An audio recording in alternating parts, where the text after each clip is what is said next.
Down, go!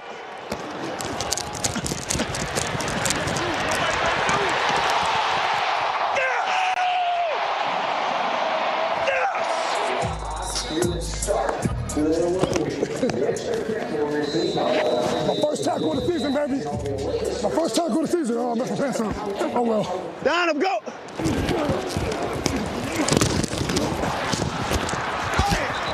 Oh, that one hurts.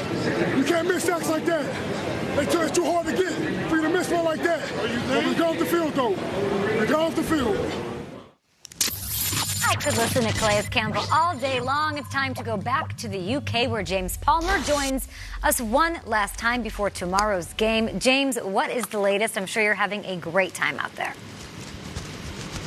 Okay, I'm having a blast. I'm not going to lie to you, but all eyes this week have been on the eye of Deshaun Watson. We remember last week against the Raiders, kicked in the eye, throwing that game-winning touchdown pass. Going to Texans practice yesterday, the eye is still extremely red. It's still very swollen. He passed a vision test. He has perfect vision, but yesterday at practice, he did wear a visor. He's contemplating about wearing one tomorrow. Now, the weather's going to play an impact on that. It's up to him and the doctors whether he wears it. Infection is kind of the one thing they're concerned about and possibly why they would wear the visor. But outside of that, we should be talking about Deshaun Watson as a viable MVP candidate. I talked to Whitney Merciless yesterday. He said, my head coach is going to get mad at me for saying this, but Deshaun Watson's the MVP of the league. I'm not scared to shout it. That's what his teammates think about him, and the Jaguars also believe he is one of the best players in football. Todd Wash, their defensive coordinator, said, Deshaun Watson is the most dynamic football player we will play against this season. They've already played against Patrick Mahomes in week 1. As Calais Campbell maybe put it best, Kay, you may beat your block, but then you're just getting started going after Deshaun Watson. And mentioning beating your block, both the left tackle Laramie Tunsil and right tackle Titus Howard, both game-time decisions for the Texans. Even if they go, they are banged up a little up front against a very, very good Jacksonville Jaguars front seven. We love you, James. A little upset that you didn't say it in a Calais Campbell accent the way you just said that. It's okay. God. It's fine. I'll leave you with a cheers or something like that. Okay. 9:30 a.m. Eastern, that game right here on NFL Network. So the Texans have won 3 straight up against the Jags. Houston's defense has held Jacksonville to just 22 points combined in those games. They've also controlled the game on the ground, by the way, with nearly twice as many rushing yards. Crazy. Leonard Fournette plays. Yeah, remember you can see the Texans and the Jaguars live from London, only right here on NFL Network. Wake up early, put on the coffee or the tea if you want to be really London-y, and tune in for our pregame coverage starting at 7 a.m., followed by the game at 9:30 a.m. Colleen Wolfe is not here because she's leading that coverage at 7 a.m. right here on NFL Network. It's going to be a great game. I think that we all know you can take that one to the bank. And listen, we are halfway through the season. We've watched a ton of football. We can say some things about what's going to happen the rest of the way. So let's draw some conclusions, some responsible ones, though, each presenting a scenario that we think will happen, something you, of course, can take to the bank. Josh over there, Jay Moneybags, affectionately known as Joshy Poo, is our banker. He'll put all of our statements in the safe. Garofolo, you go first. All right, new head coaches, first-year head coaches, please stand up. Matt LaFleur, sit down. This doesn't concern you. Vic Fangio, 2-6. Adam Gase, 1-6. Freddie Kitchens, 2-5. Brian Flores, 0-7. Zach Taylor, 0-8. Bruce Arians, 2-5. Cliff Kingsbury, 3-5-1. I think we are going to see, for the first time ever, thank you, researcher Bill Sudell, who went back all the way to 1970. We haven't had what I'm proposing here, which is already on the screen, multiple one-and-done coaches this year. I'm not going to point out exactly who it's going to be right now. This is a downer to start this segment. Listen, I got Freddie Kitchens. I got Freddie Kitchens, who's having trouble managing all these personalities, particularly his quarterback. I've got Adam Gase. There's been some questions about how he's handled stuff.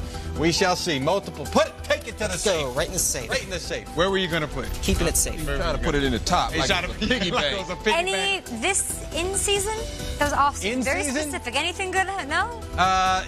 Maybe. Maybe. Okay. I'll say they all make it to the finish line, but then they're finished. Two of them.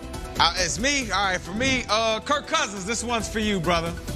You will win a playoff game this year. Yes. Do you know why you will? Because you actually have a true offensive philosophy that you guys are leaning on, and that's your running back. That's the guys up front. That's Garrett Bradbury and those big guys with those double team blocks, just moving people out of the way so Dalvin Cook can go score touchdowns. And then all you have to do when you have to throw the football, turn around, play action, be explosive in the passing game because you have two of the best wide receivers on the outside. So for that, I'm taking that to the bank, Kurt. Don't make me look bad, okay? It's going to be some big games coming up. They're going to need you to complete some passes. There you go, Josh. I'll take that. All right, come on, Kurt. Josh, you look sharp over there. I think this Ravens-New England game is huge. We're going to learn a lot, of course, about two teams, both of them. We'll see how good the New England defense is. I know Bill Belichick is looking forward to this. I think that Lamar Jackson presents a threat that they have not seen before. Not with Michael Vick, not even with Kaepernick. Kaepernick, the last time they faced each other, had 4 runs. They weren't designed runs for him. That's part of the standard game plan for the Ravens, to design runs for Lamar Jackson. He's the fastest, most athletic player that New England will face. So if they get a win, New England, if the Patriots beat the Ravens, I think they go undefeated. Do they win a Super Bowl, too?